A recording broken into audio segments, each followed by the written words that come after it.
दोस्तों, किस राक्षस से डरकर भागे थे भगवान शिव? कहानी में क्या है, जीवन का सार आइए जानते। दोस्तों, अगर आप शिव सच्चे भक्त हैं तो कहानी पूरा जरूर सुनना, तभी आपको भगवान शिव के बारे समझ आएगा। दोस्तों, इस कहानी को आधा अधूरा मत छोड़ना, वरना शिव जी का अपमान होगा।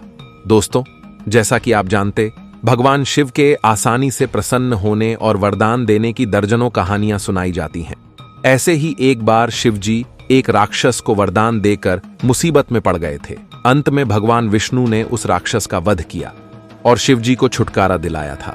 भगवान शिव ने एक राक्षस की कठिन तपस्या से प्रसन्न होकर उसे ऐसा वरदान दे दिया कि वह उनके लिए ही मुसीबत बन गया। भगवान शिव के बारे में प्रचलित है कि वह थोड़ी सी तपस्या से आसानी से प्रसन्न हो जाते हैं। हालांकि कई ऐसे उदाहरण भी हैं जब किसी ने बड़ा वरदान पाने की उनकी कठिन तपस्या भी की है। जैसे लंकाधिपति रावण ने भी अमरत्व का वरदान पाने के लिए भगवान शिव को अपने 10 सिर चढ़ा दिए थे। भगवान शिव से जुड़ी ऐसी ही एक और कहानी है जिसमें एक राक्षस ने शिव जी की घोर तपस्या कर उन्हें प्रसन्न किया था। हालांकि वरदान देकर भगवान शिव खुद ही मुसीबत में फंस गए थे। बाद में भगवान विष्णु ने उन्हें इस मुसीबत से छुटकारा दिलाया था। दोस्तों, कहानी के मुताबिक एक बार महर्षि नारद धरती पर घूम रहे थे। रास्ते में उन्हें वृकासुर नाम का राक्षस मिला। नारद मुनि को देखते ही उसने कहा कि मैं आपसे कुछ सलाह लेना चाहता हूं। आप मुझे बताइए कि ब्रह्मा, विष्णु और महेश में कौन देवता जल्द प्रसन्न हो जाते हैं? महर्षि नारद ने बहुत सोचने के बाद कहा कि वैसे तो तुम तीनों महादेवों में से किसी की भी तपस्या कर सकते हो, लेकिन ब्रह्मा और विष्णु जल्दी प्रसन्न नहीं होते हैं। उनके लिए बहुत वर्षों तक कठिन तपस्या करनी पड़ती है। यह भी हो सकता है कि तुम्हारी आयु पूरी हो जाए, लेकिन तपस्या पूरी न हो। भगवान शंकर थोड़ी आराधना से ही प्रसन्न हो जाते हैं। वे अपने भक्त की इच्छा पूरी करने के लिए सोच विचार नहीं करते हैं। क्या हो पाएगा वृकासुर का कठिन तप, शिव जी का प्रसन्न होना? दोस्तों, वृकासुर ने भगवान शंकर की आराधना करने का फैसला किया और हिमालय के केदार क्षेत्र में जाकर आराधना करने लगा। यज्ञ, जप, तप, ध्यान सब प्रकार से वह पूजा पाठ करने लगा। कुछ दिनों के बाद उसने सोचा कि मैं शरीर और प्राण को ही भगवान शिव को अर्पित कर दूंगा। ऐसा सोचकर वह अपने शरीर का मांस काट काट कर यज्ञकुंड में डालने लगा, लेकिन भगवान शिव प्रसन्न नहीं हुए। परेशान होकर एक दिन उसने अपना शीश काटकर भगवान शिव को अर्पित करने का फैसला किया। स्नान ध्यान कर जैसे ही उसने खड्ग उठाकर अपना शीश काटना चाहा कि भगवान शंकर प्रकट होकर बोले, बस करो, तुम्हारी तपस्या पूरी हुई, मैं तुम पर प्रसन्न हूं, वर मांगो। वृकासुर की वरदान की परीक्षा के लिए हठ। दोस्तों, वृकासुर हाथ जोड़कर भगवान शिव से बोला, आप मुझे दर दीजिए कि मैं जिस प्राणी के सिर पर हाथ रख दूं उसकी तुरंत मृत्यु हो जाए। शिवजी वृकासुर की यह मांग सुनकर चिंता में पड़ गए, लेकिन वरदान नहीं देने पर देव मर्यादा का उल्लंघन हो रहा था। शिवजी वृकासुर से बोले कि तुम्हारी तपस्या व्यर्थ नहीं जाएगी। तुमने मुश्किल वरदान की कामना से तपस्या की थी, इसलिए तुम्हें तपस्या भी कठिन करनी पड़ी। जाओ, जैसा वर चाहते हो वैसा ही मिलेगा। वरदान पाते ही वृकासुर की आसुरी वृत्ति जाग गई। उसने कहा कि प्रभो, आपका यह वरदान सत्य है या नहीं, इसकी परीक्षा लेना चाहता हूं। इसलिए पहले आपके सिर पर ही हाथ रखकर देखता हूं कि इस वर में कितनी सत्यता है।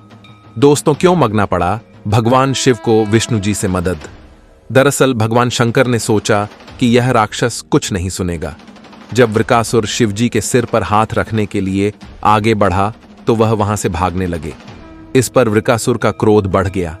वह पीछा करते हुए चिल्लाया कि महर्षि नारद की तरह आपने भी मुझसे छल किया है।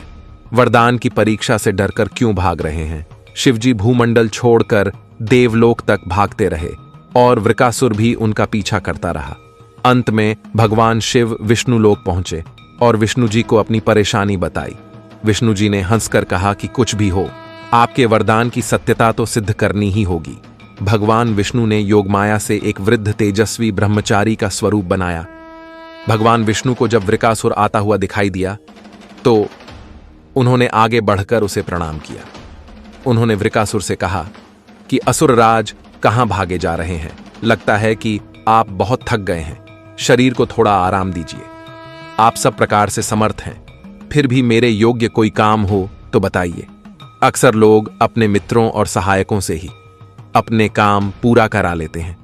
एक तेजस्वी ब्रह्मचारी की बातें सुनकर वृकासुर ने शिवजी के वरदान और उसकी परीक्षा की बात बताई। इस पर ब्रह्मचारी हंसा और कहा कि तुम किसके वरदान की परीक्षा लेना चाहते हो? शिवजी का तो अपना कोई घर ही नहीं है। वह खुद भूतों प्रेतों के साथ घूमते रहते हैं। वह भला किसी को क्या वर देंगे? वर देने वाले तो ब्रह्मा और विष्णु ही हैं।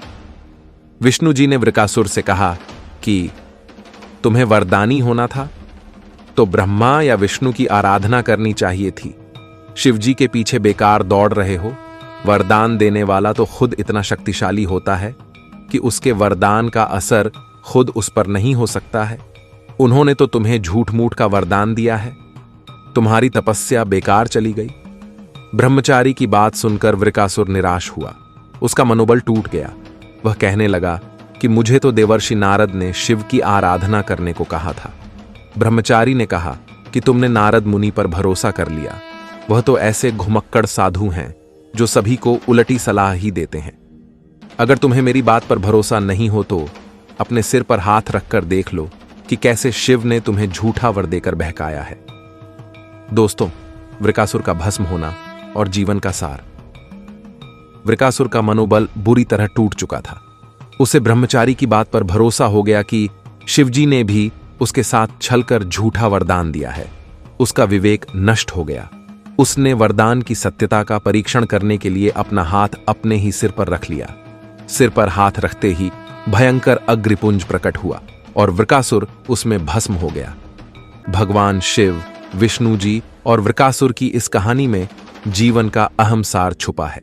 कहानी सीख देती है कि बिना सोचे विचारे किसी को कुछ देना और पाने वाले का कृतज्ञ होकर दाता को ही संकट में डालने का ऐसा ही नतीजा होता है। कृतज्ञता के उन्माद में बुद्धि विवेक नष्ट हो जाता है और उपलब्धि ही विनाश का कारण बन जाती है। दोस्तों, वीडियो पसंद आई हो तो वीडियो को लाइक कर दीजिए और चैनल को सब्सक्राइब कर दीजिए और कमेंट में हर हर महादेव जरूर लिखें।